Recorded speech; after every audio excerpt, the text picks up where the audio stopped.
சின்ன மருமகள் serial next பிரேமோ என்ன மாதிரியான ட்விஸ்ட் ஆக்க போகுதுன்னு பார்க்கலாம். ராஜாங்கம் ரொம்பவே கோவமா தாமரையும் சாவித்திரியும் அவங்களுடைய கழுத்தை பிடிச்சி வெளியே தள்ளிடுறாங்க. பயங்கர கோபத்துல வெளியே தள்ளிடுறாங்க. இதுக்கு மேல என் முகத்துல நீ முழிக்கவே கூடாது நல்லா சொல்லிட்டு ரொம்பவே கோவப்பட்டு வெளியே தள்ளிடுறாங்க. இதை கேட்டு ரொம்பவே பயங்கர வருத்தத்திலையும் ரொம்பவே ஃபீல் பண்ணிட்டு சேது கிட்ட மன்னிப்பு கேட்குறாங்க. நான் பண்ணது ரொம்ப பெரிய தப்பு, எல்லாத்துக்கும் சேர்த்து மன்னிச்சிடு.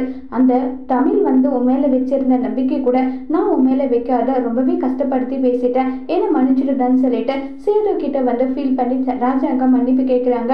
அப்பா, நீங்க மன்னிப்பு கேட்குற அளவுக்கெல்லாம் எந்த ஒரு பெரிய விஷயமும் நடக்கல. தப்பு பண்ணது அத்தையும் தாமரையும், அதுக்கு எதுக்காக நீங்க ஃபீல் பண்ணி பேசுறீங்க, விடுங்க பண்றாங்க.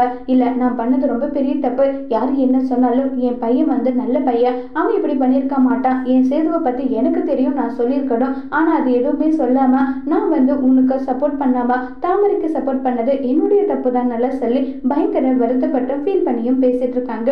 இதை கேட்டு ரொம்பவே வருத்தப்பட்ட சேது ராஜாங்கத்தை கட்டி பிடிச்சி பயங்கரமா ஃபீல் பண்ணி அழுதுட்டு இருக்காங்க. ராஜாங்கமும் சேதுவும் சேர்ந்து தமிழை மன்னிச்சு ஏத்துப்பாங்களா இல்லையாங்கிறத வரப்போற எபிசோட்ல வெயிட் பண்ணி பார்க்கலாம். தேங்க்யூ.